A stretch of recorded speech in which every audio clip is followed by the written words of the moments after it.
Jen and Geri, the Cosmic Queen Show. Welcome everyone on Oneness Talk Radio, Facebook, and YouTube, and at Jen and Geri's, both our personal YouTubes and Facebook pages. So glad you're all joining with us this morning. Our chat is open, so if you want to jump on in. Today we are going to be talking a little bit again about what kind of energy we are in, and it's an exciting time. There is a lot of energy happening in August, and a little bit about the rise in tech consciousness and how that is interweaving into consciousness at this moment. And so you might want to jump in and share what you're seeing or knowing or feeling around that. But first, I want to say a welcome. My name is Geri Habstrittt. I'm an Avesa quantum healer and medical intuitive, and my co-host. Hello, I am Jennifer Smith. I'm an energy healer and a spiritual coach. Okay, and we are glad to be with you for this quick little 15 minutes. And so, Jen, let's jump right in a little bit. This week is a big week. I mean, big month, right? 2 supermoons in 1 month. How often does that happen? And these are like full transformation super moons. So if you're not transforming in a super way, or if you are wondering what the heck is going on lately with time and things speeding up and your body and everything, it's there's a lot of energy in this month. And so share too what's going on this week. Yeah, last week we left off with from the 18th through the 23rd was going to be a huge amplification due to that Mars-Jupiter conjunction effect on the 18th. And then the 23rd, we have the Mercury retrograde. So we talked about the drums beating. What are we paying attention to, and what is our intention? So what have you noticed, Geri, over these days where things are amplifying? Well, I'm personally noticing, and I'm guessing you are all too, in maybe a way that you might not be aware of, but with that 8-8 Lion's Gate was a mixture of the masculine and feminine energy coming together. So, like, what does that mean?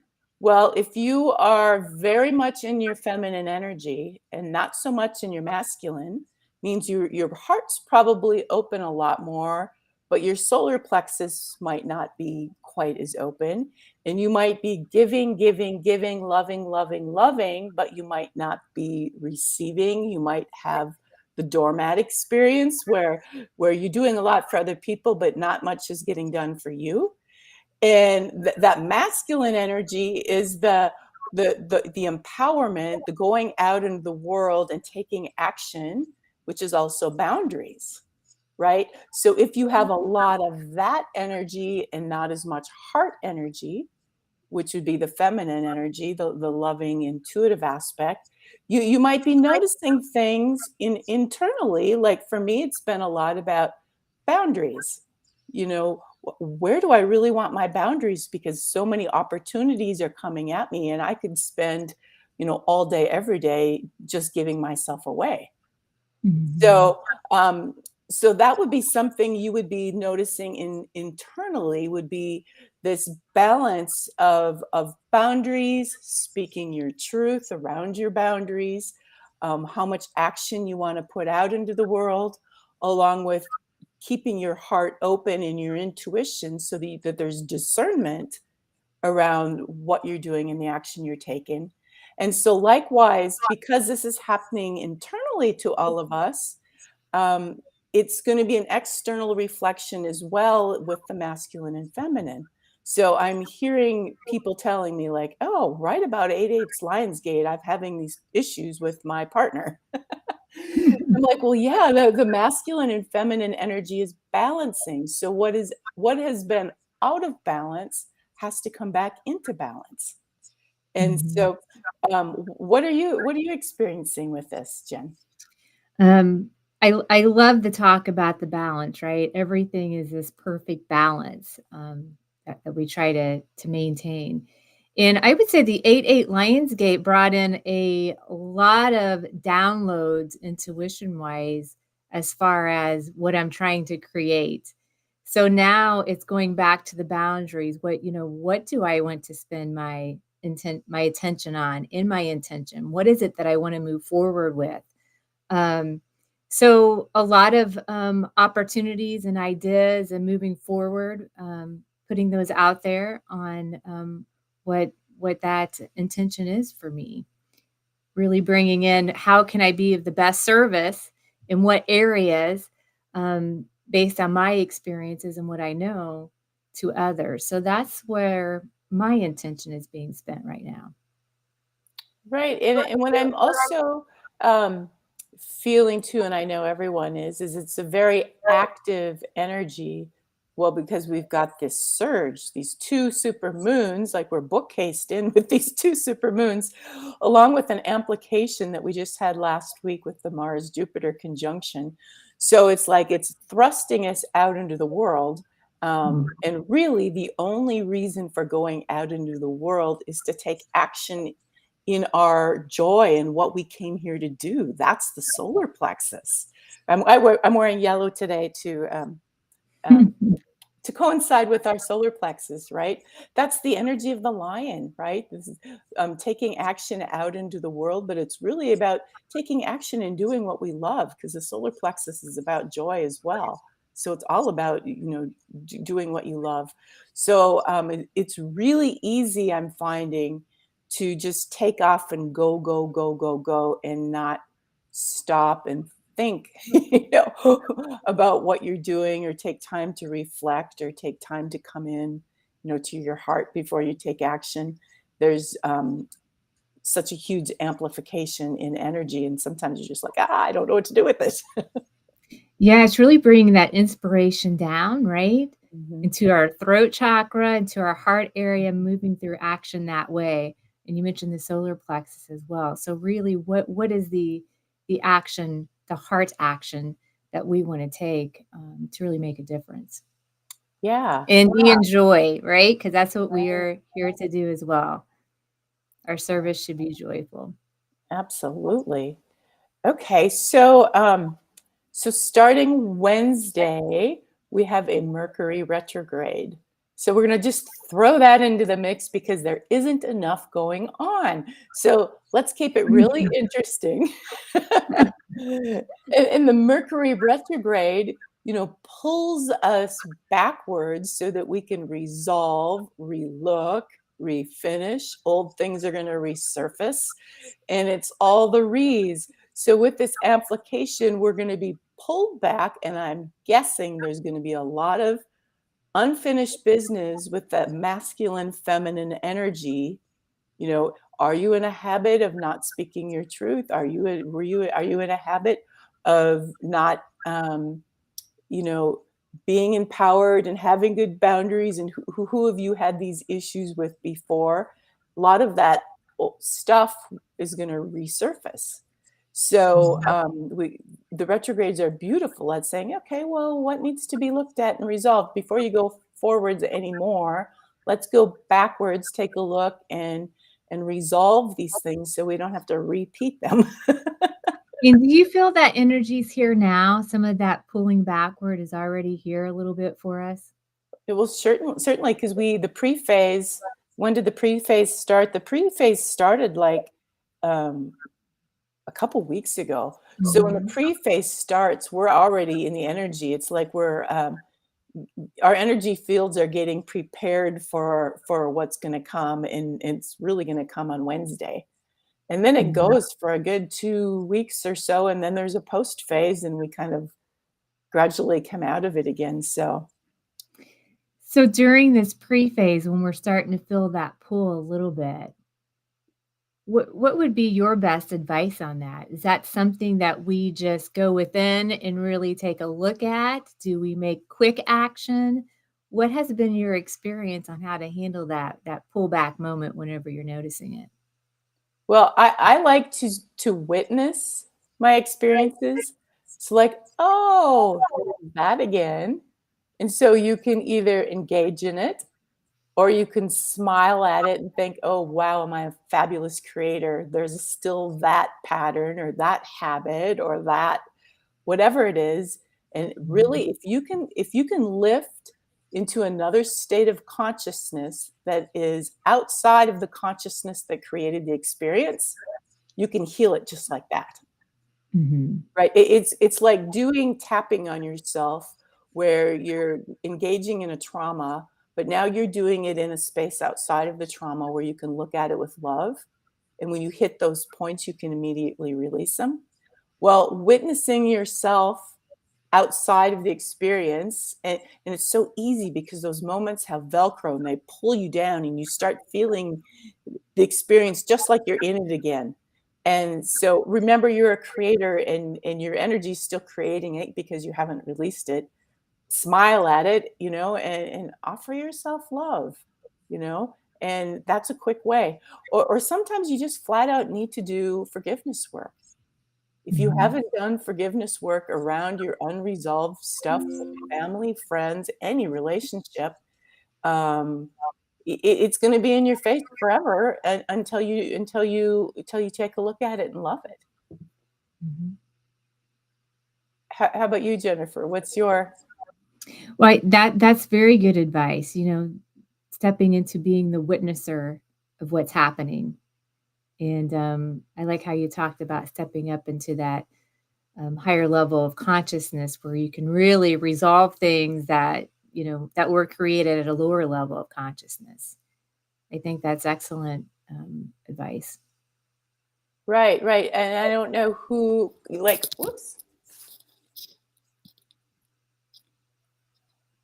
I don't know who kind of coined it, but problems can't be resolved at the same level of consciousness that they were created. I Mhm. think that's Einstein, It right? is. Yes, Yeah, I right. So and it's perfect. It's true because if you're at the same level, you're just adding more energy to that same thing.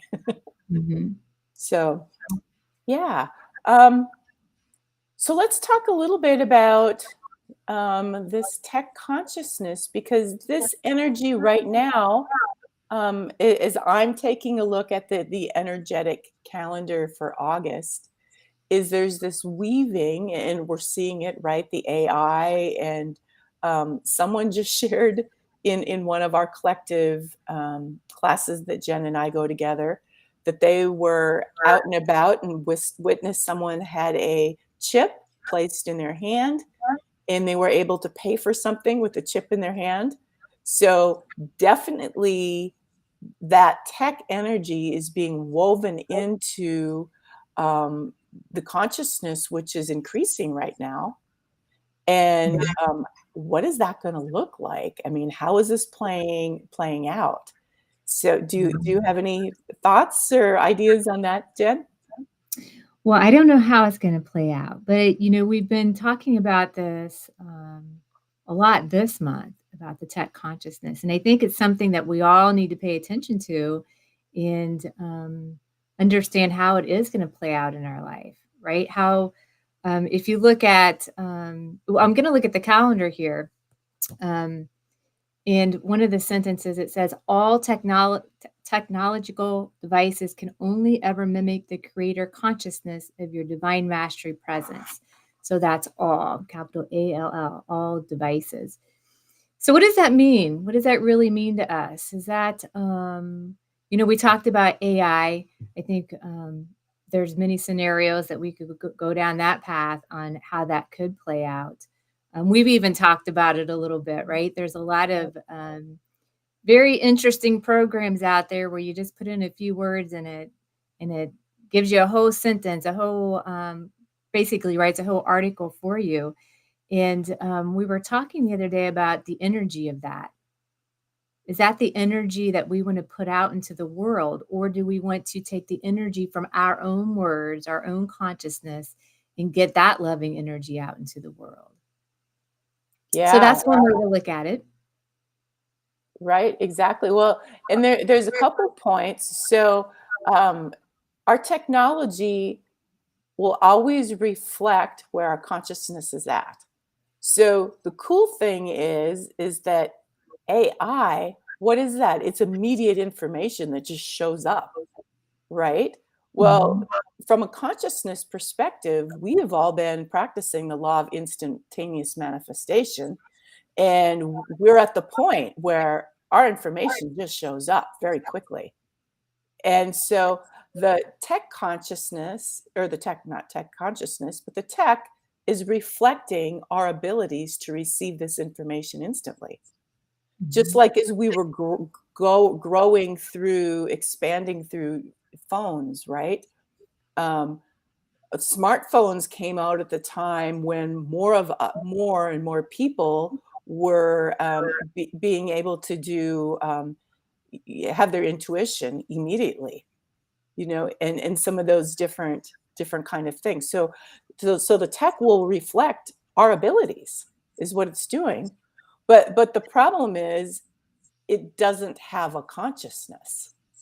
Mhm. It doesn't have a soul. So if we give it too much energy, especially with too much ego, we've had many experiences on many planets where it didn't end so well, and it was due to this.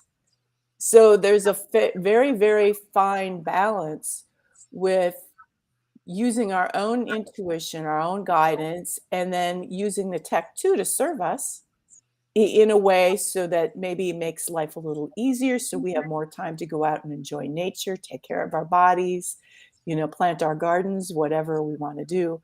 And like, what does that balance look like? Yeah, and I think we can relate it back to what we already know with the iPhones and the technology that has appeared just within the last, 100 years is, yeah, it does make some things easier, but the iPhones and all these devices have really come to the point where it is a big distraction and has taken away from the real connection that we have. I mean, Mhm. you can get to the point of where, it's an addiction, right? Many people wake up in the morning, the first thing they do is they look at their phone, and that's a habit I know that I had to break, was to not do that.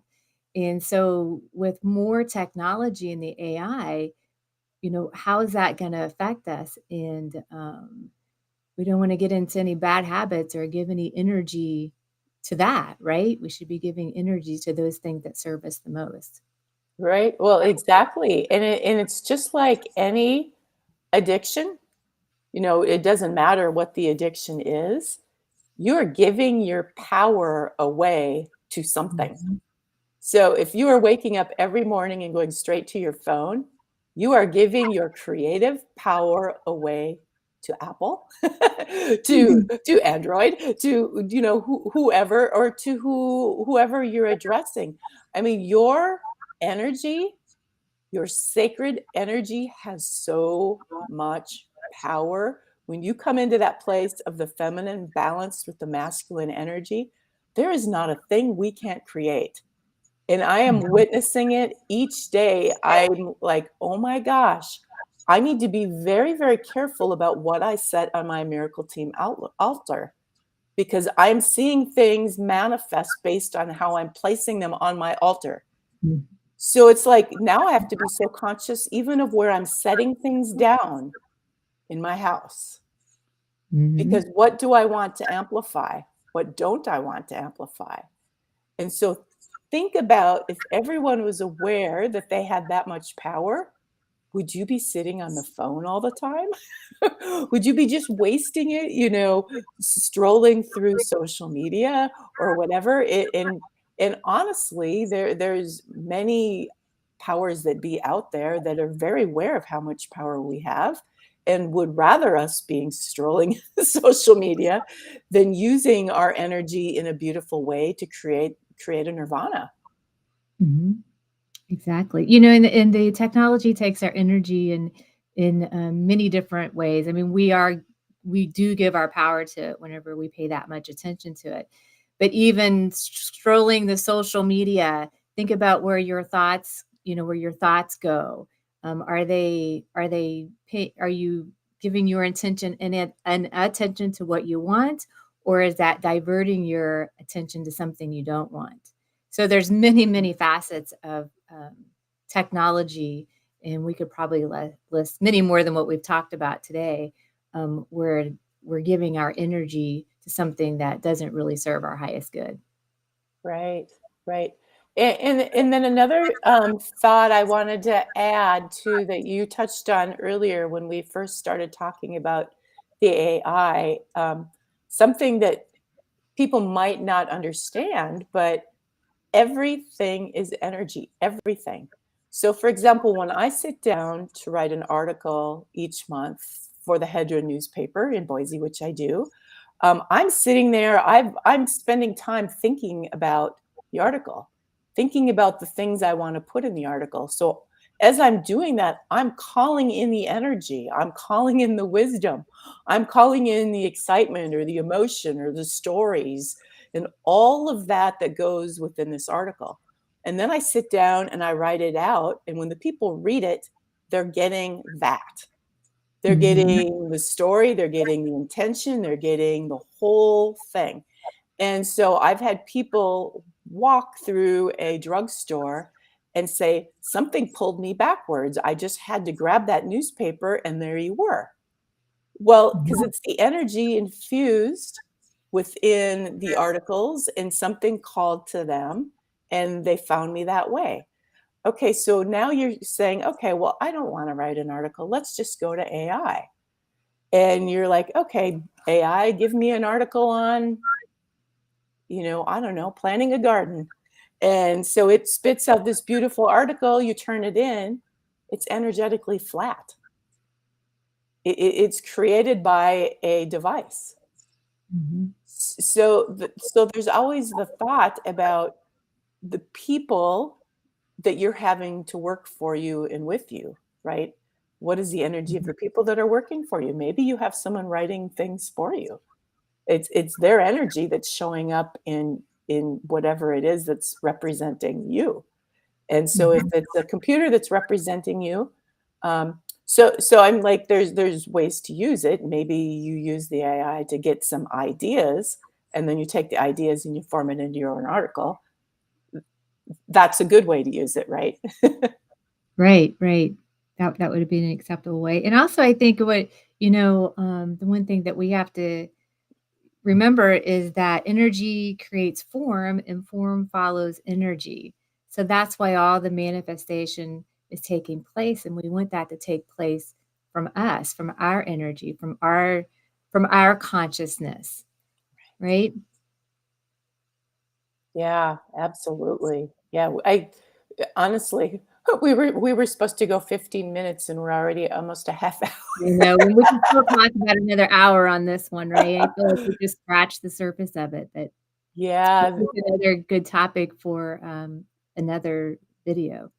yeah, no, definitely we could go a long time in talking about the tech and consciousness and such and we probably should because Mhm, I think there's a lot of people that are probably just getting thrown into the next thing and not really taking mhm, time to think about what the result of it is or what the result's going to be or what it's going to do or what our future might look like if we don't take time to stop and talk about it.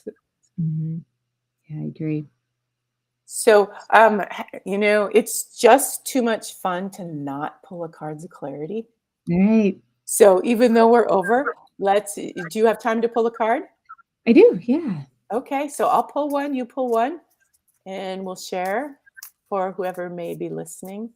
I'm sorry, my video is a little staticky around my head today. I don't know what the deal is. It's probably the energy. Mine is Self-Ascension 6, Clarity. Clarity. Nice. And mine are stuck together. There we go. Clarity. And what did I get? Mercy. Benevolent ones. The mercy card. Um, do you want to read the clarity? Yes, I can. Hey, Yvonne. Thanks for listening in. So, self ascension 6, clarity. Clarity arrives as we accept the truth of everything and everyone. You already know. The answer, and your self doubt has clouded the clarity that is yours. The area on the forehead between the eyebrows, the third eye, is inviting you to reconnect with clarity beyond this world of formed illusions. And this is yours to command as you accept the clarity of this world. Say yes to greater transparency in your life experience. Commit to radical honesty with yourself. What is your part in this or any other situation? This step takes the courage that you have, and the rewards are worth it. Ah, nice. Okay, I love getting the clarity card. Isn't it fun when you walk away from something and you let it go and then you're like, the clarity comes? Yes. I love that feeling. It's so good. Clarity is empowerment. Mhm. It really is, because it's hard to move forward in a good way without clarity. Okay, benevolent ones, mercy. The energy of mercy mustn't always begin with you. Have mercy on yourself. You are doing the best you can. Let go of preconceived notions that you could have or should have done something differently. Invite mercy to wash away any feelings of victimization or persecution. As you embody this precious gift, you are then free to share it with others. Very nice. Okay, that's probably a card that's going to show up often during the retrograde. It seems to. Forgiveness of ourselves, right? The greatest person that we can forgive on our path. Mhm. Okay, well, everyone, have a fabulous retrograde week. Yes. Everyone have a great week, and we'll see you back next Monday. Next Monday. So remember, if you're seeing this on YouTube, please subscribe to Oneness Talk Radio YouTube and give us a like, because that helps us out a lot. Okay, namaste, everyone.